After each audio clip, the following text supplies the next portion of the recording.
2వ అధ్యాయము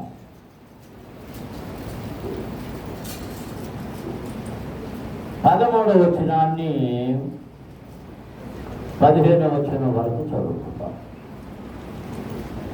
13 నుండి 15 వరకు.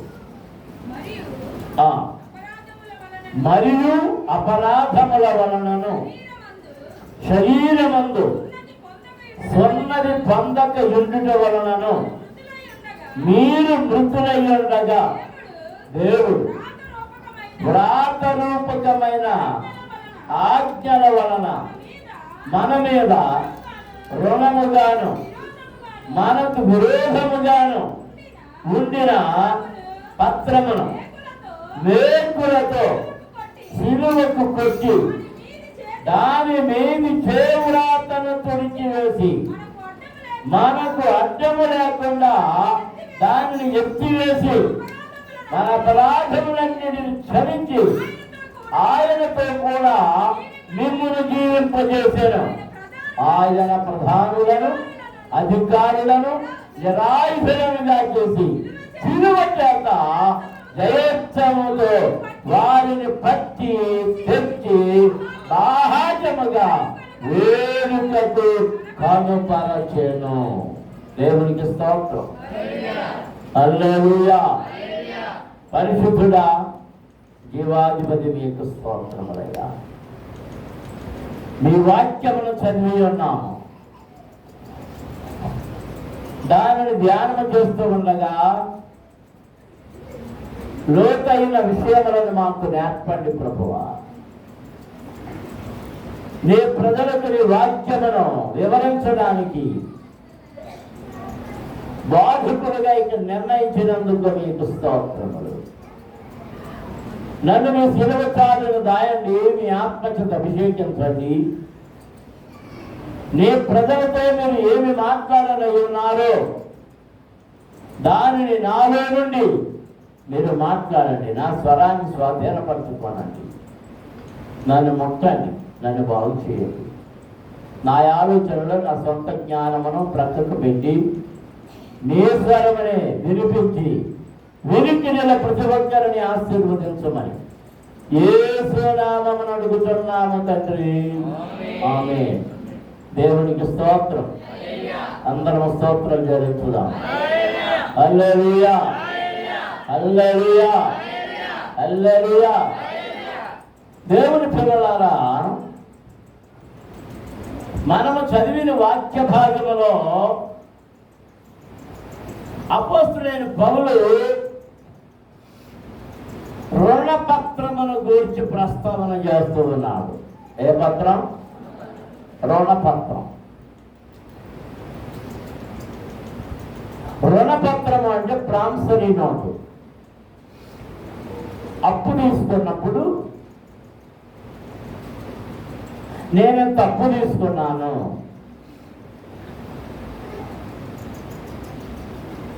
నేటి కాలంలో అయితే ఎంత కాలంలోగా చెల్లిస్తాను, లేదా మీరు ఎప్పుడు ఇమ్మంటే అప్పుడు ఇచ్చేస్తాను, నూటికి నెలకి ఎంత వడ్డీ. ఒకప్పుడు ₹1 వడ్డీ ఉండేది, అది రూపాయి అయ్యింది, ₹1.50 అయింది, ₹2 అయింది, ₹2.50 అయింది, $3 అయింది. అంటే దాటితే నేను తీసుకుంటాం మానేయాను. ప్రస్తుతం ఒకటి ₹3 వడ్డీది ఒకటి ఉంటాయి. ₹1,00,000 అర్జెంటుగా తెచ్చి కొంటాను. నెలకి ఎంత కట్టాలంటే ₹1,00,000కి ₹3,000 అంటే సంవత్సరానికి 36,000. అది తీసుకుని మా బాబీ పెళ్లి జరిగే టైంలో ఆ సంవత్సరం సభలో జరిగినాయి కదా, అప్పుడు తీసుకున్నది. అప్పటి నుంచి అది పెళ్ళి అయ్యే సంవత్సరానికి లెక్కెళ్తే అన్ని 36 లెక్కెళ్తే అసలు కంటే పోయింది. ₹3. కొంతమంది అంటారండి ₹10 వడ్డీ ఏం పర్లేదండి తీసుకుంటాను. ₹5 అంటే తీర్చలేక ₹5 వడ్డీ ఏం లోటు అంటారు. నిజంగా తీర్చోడికి ₹5 అంత వడ్డీయా? రూపాయి ఎవరైనా పెరుగు చూడండి, ఇంకా తక్కువ చెప్తారు. నేను ఈ ఊళ్ళో కొంతమంది రైతుల దగ్గర ఒక తీసుకున్నాను. న్యాయమైన వడ్డీలు కొందరైతే ఎక్కువ వడ్డీలు. అందులో మన ఎమ్మెల్యే చక్కీ ఆయన సజ్జన బాబు అంత 2 రూపాయలు కానీ నాకు రూపాయలు అని అలాగే మన జాన్ తాతాలు గారు ఒక నాకు అంత వడ్డీ వద్దులే అని చూడు. అలాగే చంద్రరాములు గారు ఆయన అసలు కసులు కూర్చుంటారు కానీ ఆయన ఇచ్చాడు. ఆయన వడ్డీ అంత అడుగుతాడో అన్నాను. అంటే న్యాయమైన వడ్డీలు తీసుకునేవారు కొందరు, అన్యాయమైన వడ్డీ తీసుకునేవారు కొందరు. న్యాయమైన వడ్డీ అంటే ప్రభుత్వం లెక్కల ప్రకారం కొన్ని వడ్డీలు ఉంటాయి, బ్యాంకు లెక్కల ప్రకారం కొన్ని వడ్డీలు ఉంటాయి. న్యాయమైన వడ్డీ అన్న దాన్ని ఏమనేవారు? ధర్మ వడ్డీ అనేవారు. ఏమిటి?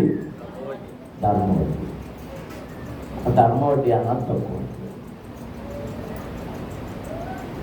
అధికమైన వడ్డీకి తీసుకున్నాం అనుకోండి, ఇక ఆ రుణాన్ని చెల్లించాలి. పౌలు గారు ప్రస్తావన చేసిన రుణపత్రం ఏదంటే రుణము, అప్పు 2 ఉన్నాయి.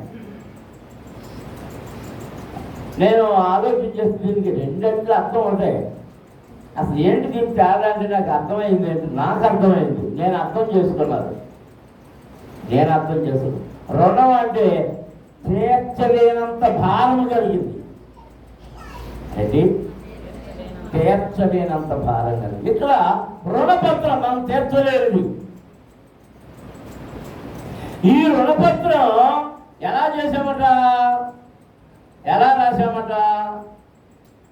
వ్రాతరూపకమైన అపరాధముల వలనను శరీరమందు సున్నతి పొందక ఉండుట వలనను మృతులై ఉండగా వ్రాతరూపకమైన ఆజ్ఞల వలన మన మీద రుణముగాను మనకు విరోధముగాను ఉండిన పత్రము. ఏదో పత్రం, ఏదో ఆజ్ఞ, 10 ఆజ్ఞలకు విరోధముగా లేక మోసే ధర్మశాస్త్రములకు విరోధముగా మనము ఏ నడవడిక నడిచినానో ఆ తప్పంతా దేని కింద వ్రాయబడిందంటే రుణపత్రముగా వ్రాయబడింది. ఏ పత్రంగా? రుణపత్రంగా. దేవునికి స్తోత్రం. హల్లెలూయా. నేను మాత్రమే దేవుని అన్నాడు, వేరే దేవుని పూజిస్తాను. పెద్ద రుణపత్రం, తీర్చలేని రుణపత్రం. తల్లిదండ్రులను సన్మానించగలను అన్నాడు 10 ఆజ్ఞల్లో. సన్మానించకపోతే అది రుణపత్రమే. వ్యభిచరించొద్దు అన్నాడు, వ్యభిచరించారు, రుణపత్రం. అబద్ధమాడద్దు, అబద్ధమాడారు, రుణపత్రం. విశ్రాంతి దినమును పరిశుద్ధముగా ఆచరించుడి అన్నారు. మేము ఆచరించమని మాకు బోర్డు పని ఉంది. ఏం పని? పంచాయతీ పని ఉంది, ఆ పని ఉంది, ఈ పని ఉంది. పంచాయతీ పని చేసిన అప్పుడు అప్పటి వరకు వచ్చురా మధ్యాహ్నం పాత్ర అంటున్నారు. ఈ ఫ్రెండ్స్ చెప్తున్నారు వచ్చేవాళ్ళని చాలా కారణమా?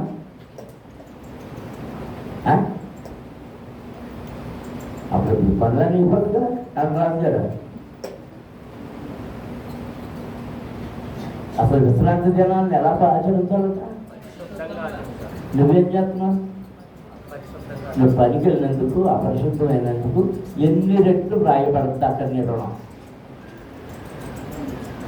నువ్వేదైనా ఇస్తే దేవుని నిమిత్తం ఏదైనా పోగొట్టుకుంటే ఎన్ని రెట్లు ఇస్తానన్నాడు? ఎన్ని రెట్లు ఇస్తామన్నాడు? ఎండ్లనైనాను, భూములనైనాను, ఆస్తులనైనాను పోగొట్టుకుంటే ఎన్ని రెట్లు ఇస్తామన్నాడు?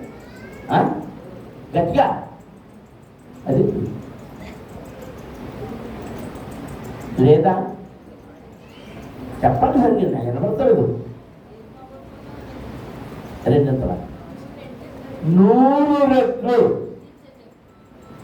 ఎంత ఇస్తానన్నాడు? 100 రెట్లు. మరి నువ్వు ఆయన 100 రెట్లు ఇస్తానన్నప్పుడు నీ బాకీ ఎంత రాస్తాడు? రాజుగారు, ఆదివారం నువ్వు ఆరాధన మానేసి 500 వస్తున్నాయని, లేదా 2000 వస్తానన్నారని, కడియమో ఏంటది కేశవరమో కిరాయి ఇచ్చిందని వెళ్ళిపోయి అనుకో, 2000 3000 ఇస్తానన్నారు. ఈ ఆదివారానికి ఏముంది, మా అబ్బాయికి ఫీజు కడతా పనికొస్తుంది అని వెళ్ళామనుకో, దానికి ఇంటి ఎంత పెడతారు? లెక్కలు కట్టుకున్నారు, కట్టుకోమని. ఆ 3000 ఇంటూ 100 ఎంత అవుతుంది? కుటుంబం చెప్పబ్బాయి, కుటుంబం ఒక కుటుంబం ఇది తాకైపోయి తెస్తుంది.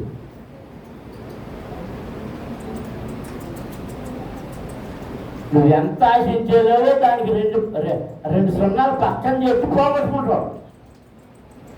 ఉండవు అంత 2 సున్నాలు చెప్పి ఇస్తానన్నాడు. నువ్వు వెళ్ళకపోతే దేవుని కొరకు పోగొట్టుకుంటావు. నువ్వు వెళ్ళినందుకు ఏం చేస్తాడు? నీకు వేసే ఫైన్ 100 రెట్లు.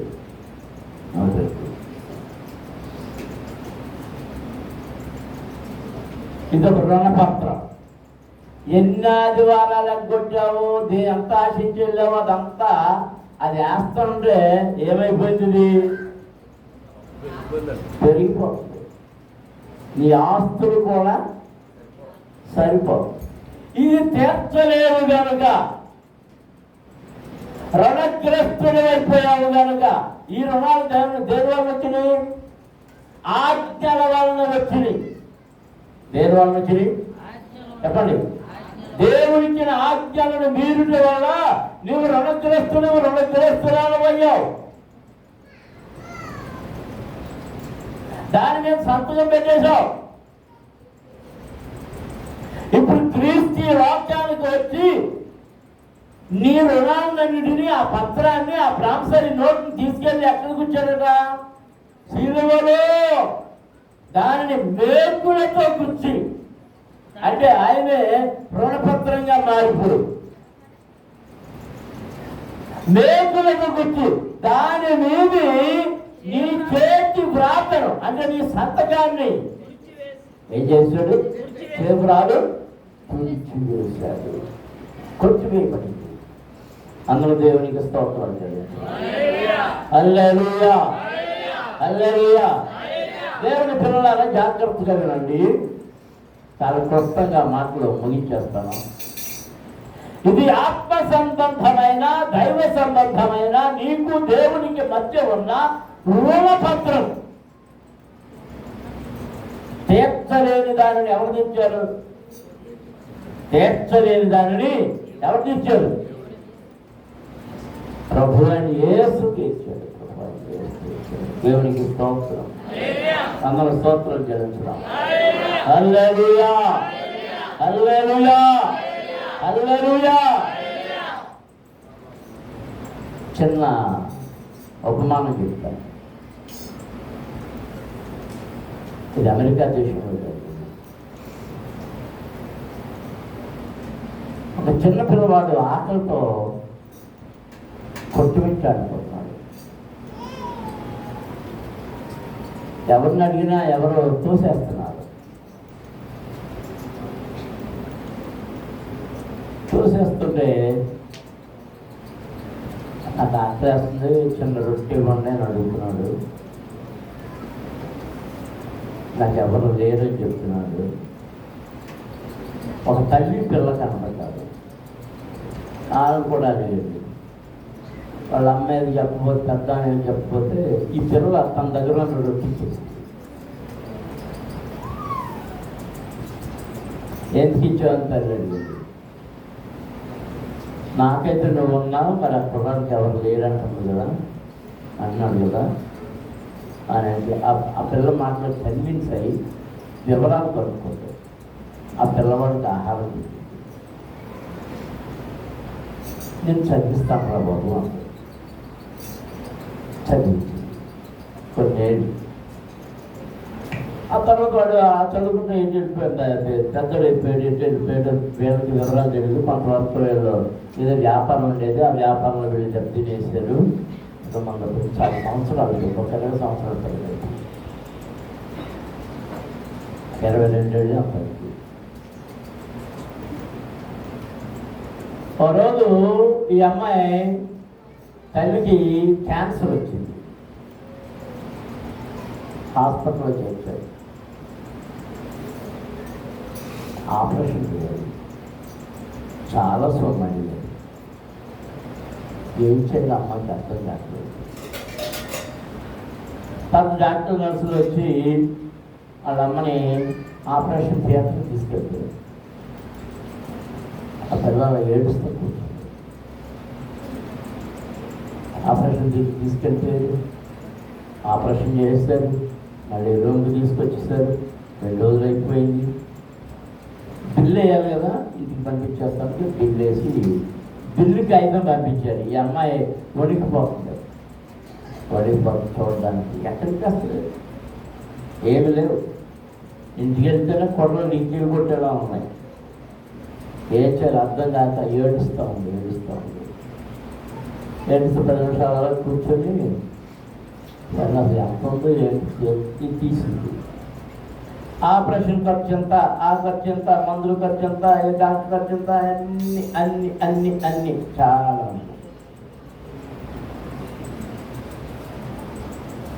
అన్ని మొత్తం ఏం చేసేసిన తర్వాత చివరి ఏమి రాయబడిందంటే ఇవన్నీ చెల్లించబడ్డాయి.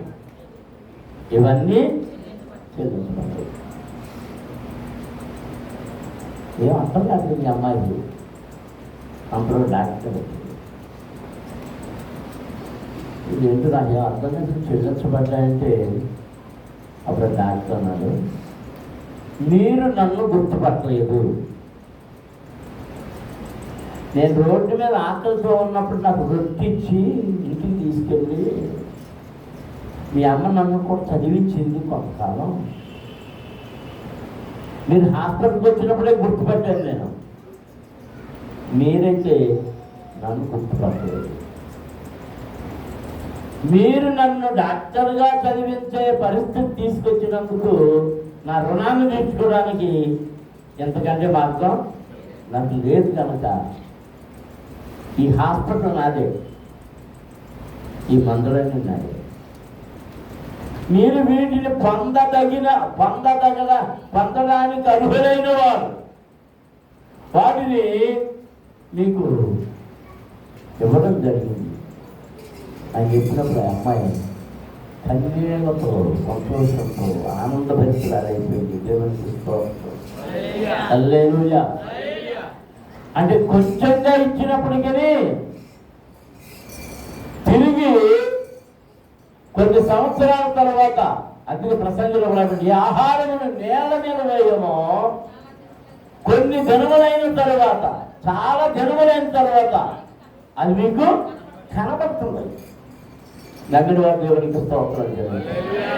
హల్లెలూయా, హల్లెలూయా. దేవుని పిల్లలారా, మానవుడు తీర్చలేని రుణం ఏదంటే పాప రుణం. ఏ రుణం? పాప రుణాన్ని మానవుడు తీర్చలేడు. దానిని తీర్చగలిగిన వాడు ఒక్కడే. ఆ ఒక్కడే ఏమంటే శిలువ మీద బలి అయినా యేసుక్రీస్తు, ఆయన రక్తం మాత్రమే మన పాప రుణమును విమోచించగలిగినది. దేవునికి స్తోత్రం. హల్లెలూయా. మరి యెహోవాక సంబంధ రుణాలు రాజుల 2వ గ్రంథం 4వ అధ్యాయంలో మన సోదరులు ఉన్నారు. అడవురా అది పెట్టాలా? అసలు నా గుడ్లు మరి నేను చెప్పినప్పుడు చెప్పరా? రాజుల 2వ గ్రంథం 4వ అధ్యాయం 1 నుండి కొన్ని వచనాలు చదువుదాం. అంతర ప్రవక్తల శిష్యులలో ఒకరి భార్య నీ దాసుడైన నా పెనిమిటి చనిపోయాను, అతడు యెహోవా యందు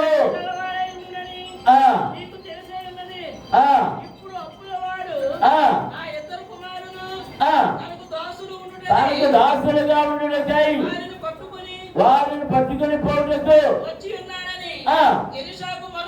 ఎలీషాకు మొర్ర పెట్టగా చాలు. ఎలీషా శిష్యులలో ఒకని భార్య వాడు చనిపోయిన తర్వాత దైవజనుడి దగ్గరకు వెళ్ళింది. వెళ్ళి దైవజనుడికి మొరబెడుతుంది, అయ్యా నీ శిష్యుడు నా భర్త వాడు, మాకిద్దరు కొడుకులు, మరి మమ్మల్ని పెంచడానికే చేశాడు, ఎందుకు చేశాడు? అప్పులు పాలైపోయాను నేను. ఈ అప్పులన్నీ ఎప్పుడు బయటకు వచ్చినాయి అంటే నా భర్త చనిపోయిన తర్వాత అప్పులు ఇచ్చిన వాళ్ళందరూ వచ్చారు. అప్పులు ఇచ్చిన వాళ్ళందరూ వచ్చారు.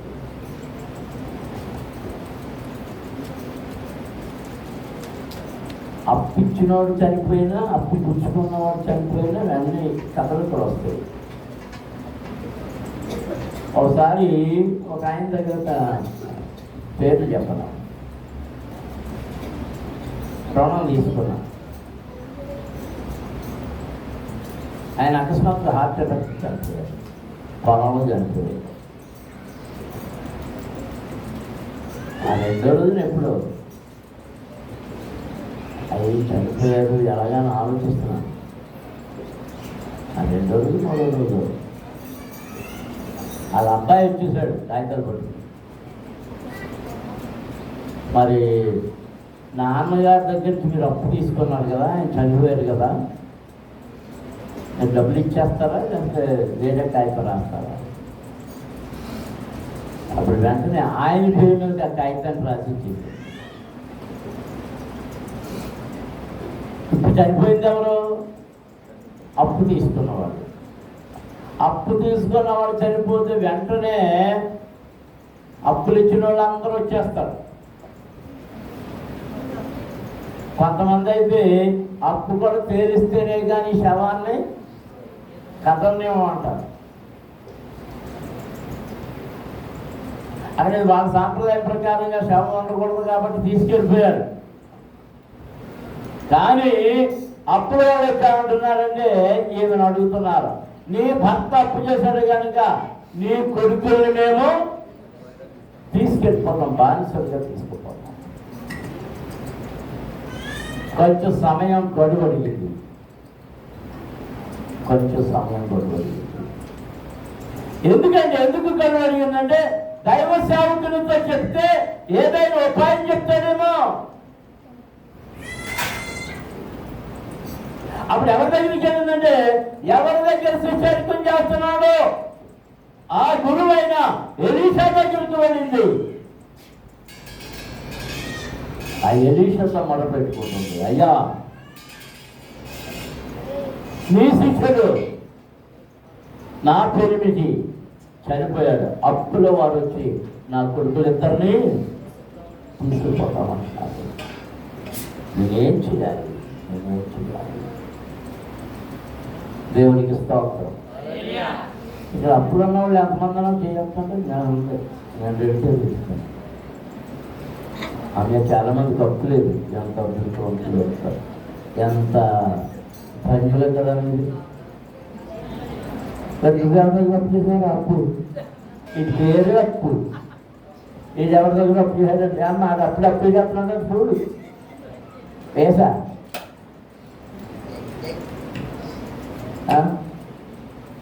ఈ రోజుల్లో చాలా మంది అప్పులు ఎందుకు చేస్తున్నారంటే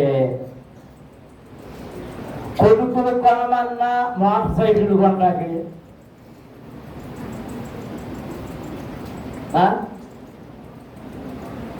కొడుకులు కొనమన్నా ఫోన్లు కొనడానికి,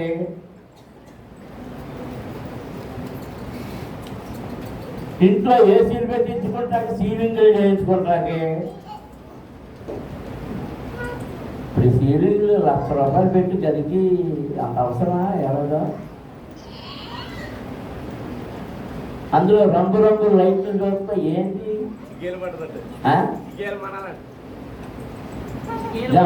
జిగేలు మాట్లాడారు. ఈ మధ్య మీరు గమనిస్తున్నారు లేదో, మీ అందరికీ కళ్ళు తేడాలు వస్తున్నాయి. గమనించుకుంటున్నారు లేదో చూపు తేడా. ఎందుకు తెలుసా? లైట్లే.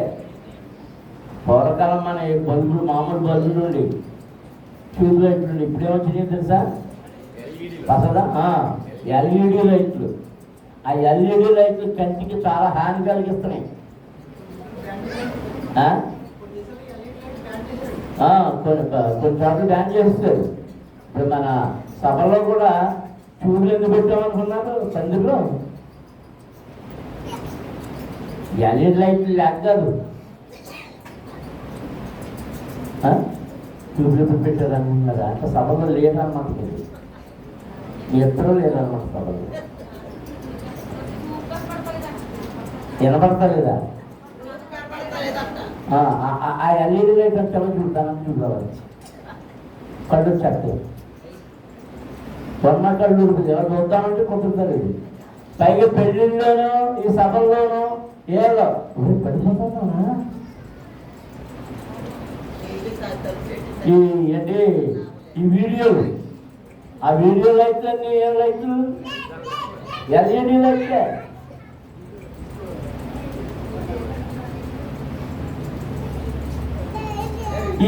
ఈ లైటింగ్ల వల్ల మన కళ్ళు ఏమైపోతున్నాయి? పాడైపోతున్నాయి. ఈ సౌండ్ శబ్దాలు ఇది వరకు సభల్లో సార్ ఏముండే అంటే మామూలు కొట్టాలు ఉండేవి. మరి రాజు అవి కుదరలండి. ఒక సంవత్సరం అదే 5 మైలు చెప్పండి. అదే రాజు తెచ్చాడు లేదా?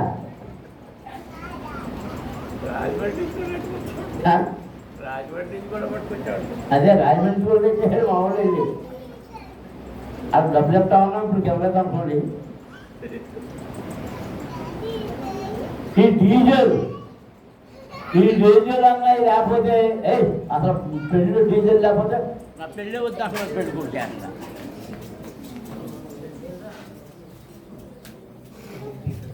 ఈ డీజిల్ అనే వాటి వల్ల చాలామంది గుండెలు ఆగిపోతున్నాయి, హార్ట్ అటాక్లు వచ్చేస్తున్నాయి.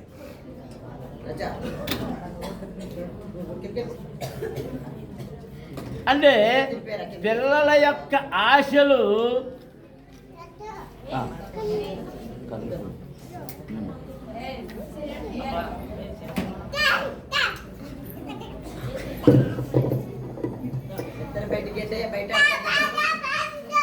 పిల్లల యొక్క ఆశలు తీర్చడం కోసం తల్లిగా నీవు అయిపోయి ఏమైపోతాడు, ఏమన్నా మింగేస్తాడేమో, ఏమైనా అయిపోతాడేమో, సిగ్గన్నా లేదా ఏమన్నా మింగేసాడు, ఎప్పుడైనా మిగుతాడు. ఆడికి కావాల్సిన దాన్ని చెయ్యనన్నా మింగేస్తాడు. ఆడు నెలకు దాన్ని తీసుకొచ్చిన అన్నా మింగేస్తాడు. నేడా అది దెబ్బకి దెయ్యం మొదలాలి.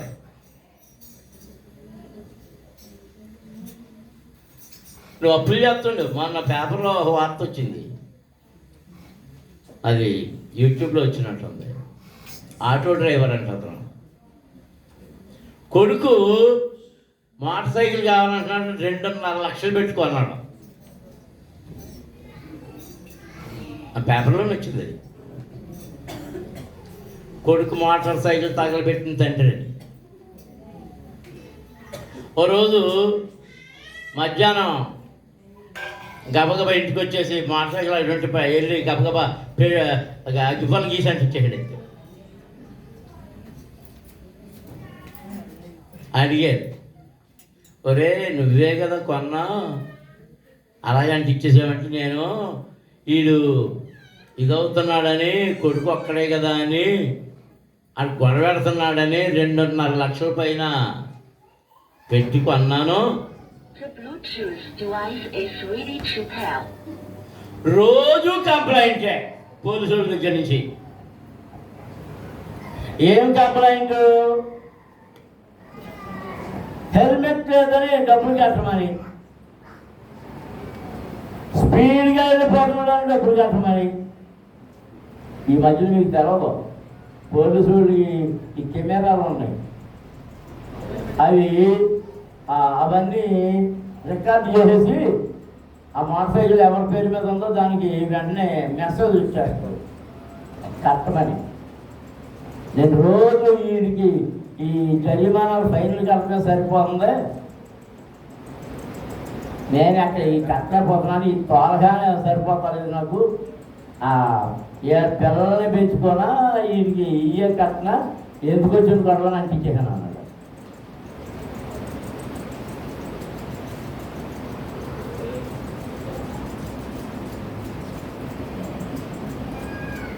మనకు సామెత ఉంది, గారం గజ్జులు కోరుతానంట, ఈపు దెబ్బలు కోరిందంట.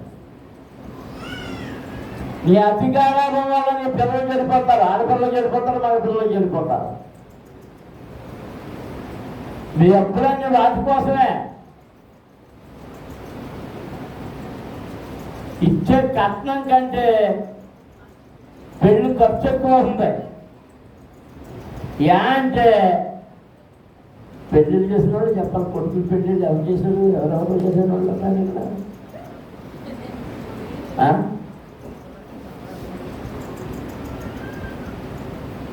అది తక్కువే తెచ్చాడు కానీ ఖర్చు మాత్రం ఒక మన గంగతో ఇది వచ్చిందా గంగమ్మ దాని వచ్చింది అనుకున్నాను, వచ్చింది అనుకున్నాను, అది చూడండి కదా అది చెంతలకి ఎంత అయిందో. ఎంత ఇచ్చావమ్మా? ఒకటి ఎంత ఉంటుంది తొలసమ్మ నీకు చెప్తుంది అని మీ ఇద్దరు దత్తమానా.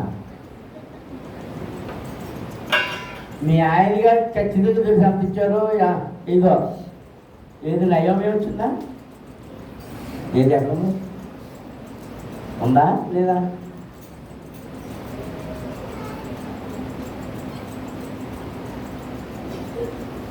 అది కష్టం ఎంత ఇచ్చారు, మీరు ఎంత ఖర్చు పెట్టారు? మొన్న పెళ్ళికి వెళ్ళని చెప్పాను కదా, కొండపల్లి. ఆ పెళ్ళికి ముందు ప్రీ షూట్ అంట, pre shoot, pre wedding shoot. Pre wedding shoot అంటే ఏంటో నాకు అర్థం కాదు. అన్నీ అనమాట ఇంకా పెళ్ళి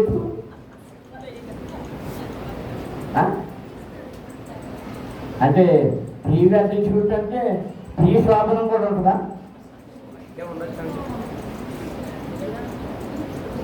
గోదావరి నదిలో పడవ మీద అమ్మాయి అబ్బాయి పాట పాడుకుంటూ తీసుకున్నారు. దానికి ఎంతో ఖర్చు అవ్వదండి, 50,000. అంత అవసరమా?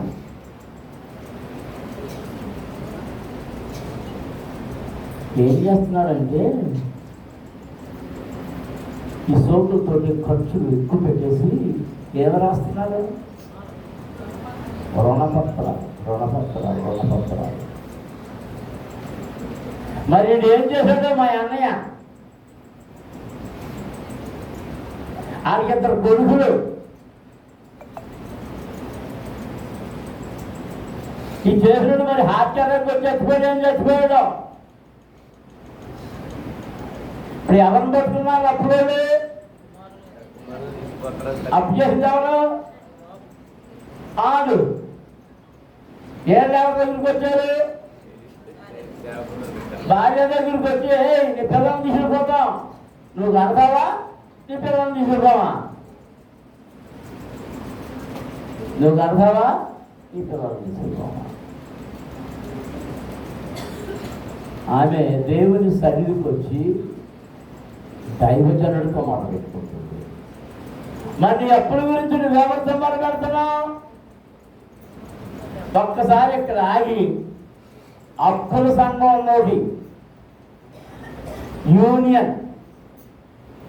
బైబిల్లో యూనియన్ ఉంది తెలుసు మీకు? అయ్యా సమూయేలు మొదటి గ్రంథం 22 అధ్యాయం మొదటి నుంచి చదవండి. అక్కడ అప్పుల రుణగ్రస్తుల యొక్క యూనియన్, డాక్టర్ యూనియన్ లాగా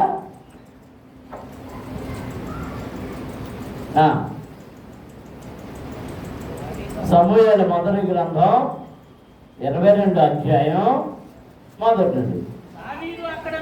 దావీదు అక్కడ నుండి బయలుదేరి అదుల్లాము గుహలోనికి తప్పించుకొని పోగా అతని సహోదరులను అతని తండ్రి ఇంటి వారందరూ ఆ సంగతి విని అతని వద్దకు వచ్చిరి.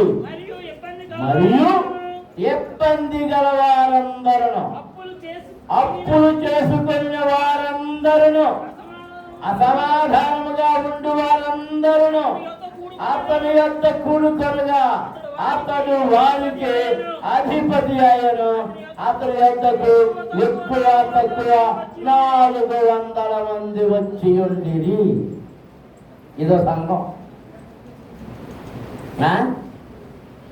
చాలాసార్లు చదువుంటారు కానీ పట్టించుకోలేదు. దావీదుని సౌలు తరుముతా ఉన్నాడు. సౌలు తరుముతా ఉన్నప్పుడు పారిపోయి ఒక్కలో గుహలోనికి వచ్చి చేరాడు. అదుల్లాము గుహ. ఏ గుహ? అదుల్లాము గుహ. ఒక్కడే పారిపోయి గుహలో ఉన్నాడని ఎవరికి తెలిసిందంట? అన్నగారులకు తెలిసింది. అప్పుడు అన్నగారులందరూ, అతని ఇంటి వారందరూ అతనికి సాయంగా వచ్చేసారు. ఎందుకు వచ్చారు? సహాయం ఎందుకు వచ్చారు? ఎవరు రాశారు? దావీదుకు సహాయంగా ఎందుకు వచ్చారు? ఎందుకంటే సౌలు కృతజ్ఞత లేని వాడుగా గొల్యాతును ఓడించి అతని రాజ్యాన్ని అతనికి ఉండేటట్టుగా చేసినా కానీ వారి తమ్ముడైన దావీదును చంపడానికి సౌలు ప్రయత్నం చేస్తుంటే పారిపోయాడు కనుక అతని ప్రాణానికి తోడుగా రక్షణగా అన్నగారు అందరూ వచ్చేసాడు. అందరూ దేవునికి స్తోత్రం చెల్లించుదాం. హల్లెలూయా. దావీదుకి అన్నగారులు ఎంతమంది? 7. అక్కడ ఎంతమంది? 2. అక్కడ ఏమనుకుంటామంటే తండ్రి ఇంటి వారందరూ. ఎవరు? అంటే అన్నగారుల పిల్లలు వచ్చేసారు, అక్కడ కుమారులు వచ్చేసారు. అయ్యో బాబు వాళ్ళందరూ మేనల్లుడే. వీళ్ళందరూ వీళ్ళతో పాటు ఎవరు వచ్చారంట? అప్పులు చేసి ఏం చేయాలో చెయ్యకుండా ఉన్న వాళ్ళందరూ వచ్చేసారంట. అప్పులు తీర్చే మార్గం దొరక్క ఎక్కడికి వచ్చేసారు. ఇంకా ఎవరు చేయాలంట? మరి పెళ్ళాంకి మొగుడికి గొడవ వచ్చిందో, ఇంటి పట్టుకోతో గొడవ వచ్చిందో, ఎవరితో గొడవ వచ్చినాయో అసమాధానముగా ఉన్న వారందరూ ఎక్కడికి వచ్చేసారు? ఆయన దగ్గరికి వచ్చేసారు. ఏ గుహలో ఉన్నారో? ఇంచుమించు ఎంతమంది ఉన్నారంట? ఇంచుమించుగా 400 మంది. 400 మంది పట్టే గుహ అంటే ఎంత పెద్ద గుహ కదా. ఇప్పుడు అక్కడ ఏం పెడుతున్నారు? కోటమే పెడుతున్నారు, ఏం పెడుతున్నారు? నేను అనుకున్నాను వాళ్ళందరూ కూడా ప్రార్థనలు చేస్తున్నారు. ఏం చేస్తున్నారు? ప్రార్థన. సమూహముగా కూడి ప్రభువా మాకు ఈ శ్రమల నుండి విడుదల కలగజేయి, ఏ ఇబ్బంది నుండి విడుదల కలగజేయి, ఏ రుణాల నుండి విడుదల కలగజేయి, సమాధానము లేదు మాకు సమాధానం దయచేయి. ఎందుకు చేయాలంటే ఇదిగో దేవుని హృదయానుసారుడు ఈ దావీదు, దేవునికి ఇష్టమైన వాడి దావీదు. దావీదు దగ్గర ఉంటే, దావీదుతో ఉంటే, దావీదుకు తోడై ఉన్న దేవుడు మాకు కూడా తోడై ఉంటాడు. దేవునికి స్తోత్రం. హల్లెలూయా, హల్లెలూయా, హల్లెలూయా.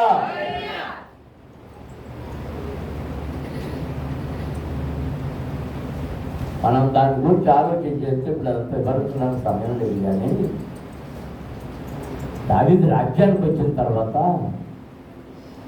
వీళ్ళందరూ తమ ప్రయాణంలో శత్రువులు ఎదుర్కొంటున్నప్పుడు, శత్రువులను ఓడించినప్పుడు వారి దగ్గర దొరికినటువంటి బంగారాలు, వెండులు, ఈ సొత్తంతటిని వీరు దక్కించుకున్నప్పుడు, వీరు వాటాలు వేసుకున్నప్పుడు ఆ రుణగ్రస్తులందరి రుణాలు తీరిపోయినవి. దేవునికి స్తోత్రం.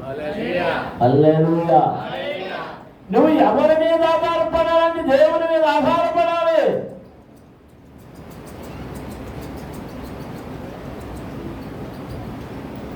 మూడు నెలలు డ్యూటీ అవ్వలేదు మేము.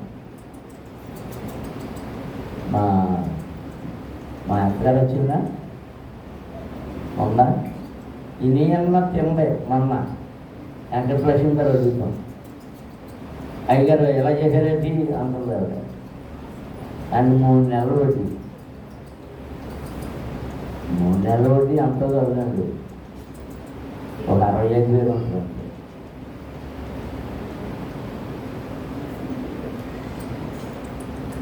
నేను ప్రతిరోజు ఉదయం సాయంత్రం వాకింగ్ చేసేటప్పుడు ఆ టైంలో, ఈ టైంలో నేను ఒంటరిగా ఉన్నప్పుడు, నాయన నా అప్పు సంగతి నేను దేవుని దగ్గర మొదలుపెట్టుకున్నా. నా ధైర్యం ఒకటే, నేను అప్పు చేసింది నా లగ్జరీస్ కోసమో దేనికోసమో కాదు,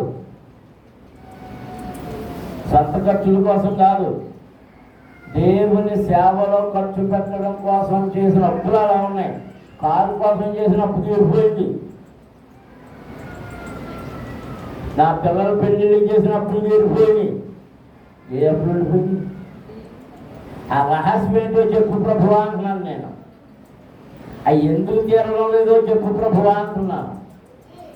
ఆయన మాట్లాడతారు, రోజు తల్లి కొడుతుంది. కానీ నాకు ఉండే ధైర్యం, ఆయన తప్పకుండా వీటన్నిటినీ తీర్చే దేవుడు. ఇదివైనా ఎలీషా దగ్గరికి వెళ్ళింది, అయ్యా నా అప్పుల వాళ్ళు నా పిల్లలు ఎత్తిపోతున్నారు, నేనేం చేయాలంటే, అప్పుడు ఆయన అంటున్నాడు, 2వ వచనంలో 4వ అధ్యాయం, రాజు 2వ గ్రంథం 4వ అధ్యాయం 2వ వచనం చదువు. నా వలన నీకేమి కావలను, నీ ఇంటిలో ఏమున్నదో అది నాకు తెలియజెప్పు. దేవునికి స్తోత్రం. హల్లెలూయా. దేవుని పిల్లలారా, దేవుని నుండి నీకు ఏమి ఉపకారం కావాలో దేవునితో చెప్పాలి. రెండోదా, ఉపకారం పొందడానికి ఏ మార్గము, ఏది కలిగి ఉన్నావో అది చెప్పాలి. దేవునికి స్తోత్రం. హల్లెలూయా. ఏమి చెప్తుంది? అయ్యా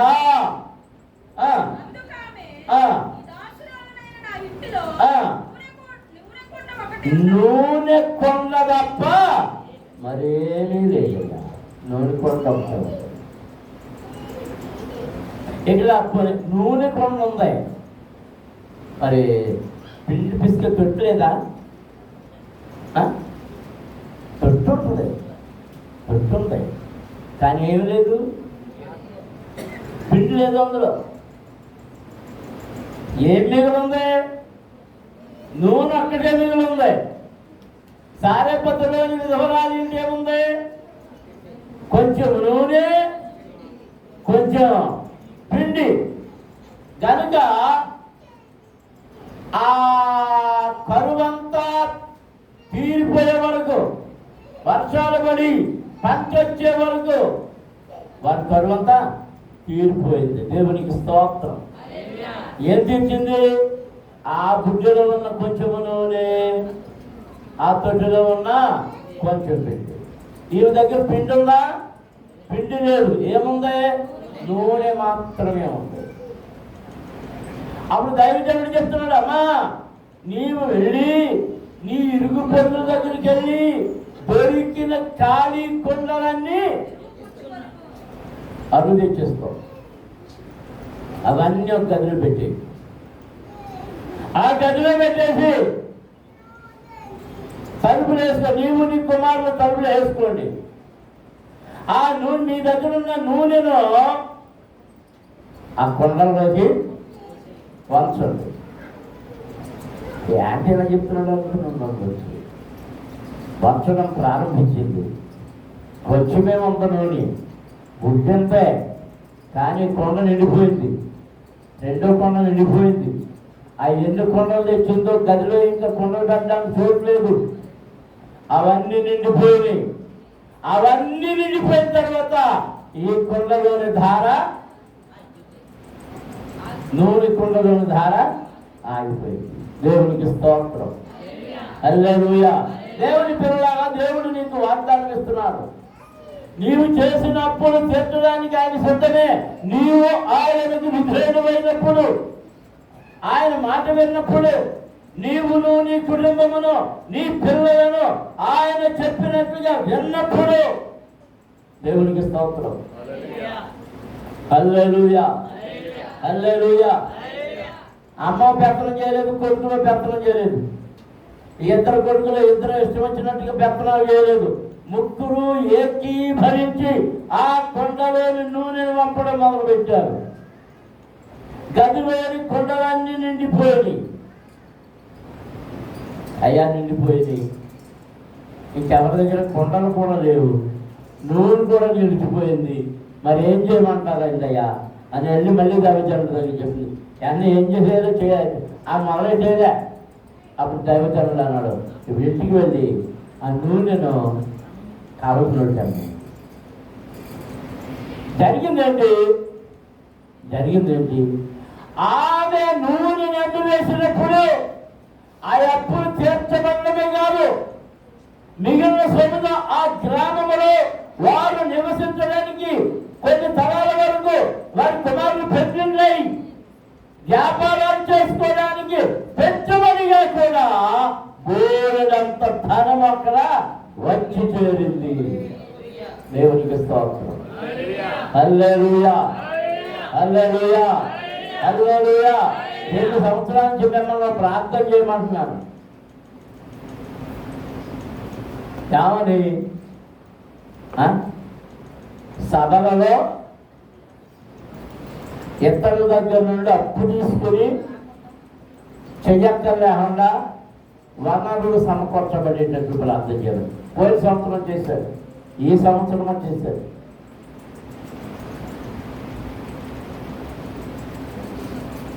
కొంచెం కొంచెం ఎక్కడెక్కడో పెండింగ్లు మూల్యాలు చెల్లించవలసి ఉన్నాయి తప్ప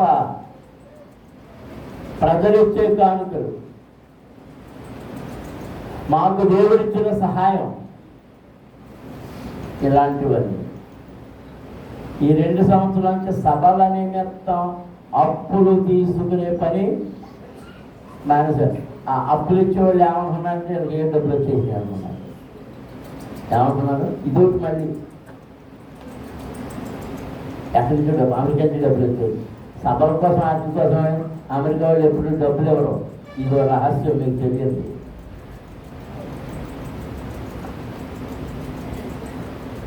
సభల కోసం ఖర్చు పెడుతున్నాను. కామగోల్డ్ గారు ఏమన్నా, నువ్వు అనవసరం డబ్బులు ఖర్చు పెడుతున్నావు, నీకు డబ్బులు పంపుతూ మానేస్తున్నాను. అది అనవసరం ఖర్చులు కనబడుతుంది. నాకైతే దేవుని మహిమ కొరకు సంఘాలన్నీ చోట్ల చేరి దేవుని స్తుతించాలనే ఆశ. నేను చిన్నప్పటి నుంచి అనుభవంలో పెరిగాను కనుక. మరి రాబోయే సంవత్సరం, వచ్చే సంవత్సరం 2027వ సంవత్సరంలో మార్చి నెలలో జరిగిపోయే 50వ వార్షిక సభలకి మార్చి నెలలో జరుగుతాయి. ఏ అప్పు లేకుండా అన్నింటినీ దేవుడు సమకూర్చేటట్లు ప్రార్థన చేయాలి. ఇంచుమించు 20-25 లక్షలు ఖర్చు వచ్చి, ఎందుకంటే 50వ వార్షికోత్సవం కదా. ఏమీ లేదు, మన అనుకుంటే మామూలు సర్టిఫికేట్ చేసుకోవచ్చు. కానీ 51 జూబ్లీ ఇయ్యాలి. మరి ఇశ్రాయేలీలు ఐగుప్తు దేశాల నుండి కనాను దేశానికి వచ్చిన తర్వాత జూబ్లీ ఇయర్ చేసుకోండి అన్నాడు దేవుడు. 50 సంవత్సరాల స్వర్ణోత్సవం. మరి అది నేనెందుకు చేయకూడదని దేవుడిని అడుగుతున్నాను. దేవుడు మాట్లాడతాడు. దేవుడు మాట్లాడలేదు కాబట్టి మేము మాట్లాడమంటారా? కుదరదు. ఇప్పటి నుంచి పట్టుకొచ్చేస్తారు. ఏం చేస్తారు? లోకంలో 5,000 10,000 దాకా. అప్పుడే ఎవరిని అప్పడకుండా మీరు పని కాదున్నారు కదా. నెలకు 1000 రూపాయలు తీయండి. అదే అనుకుంటున్నాను.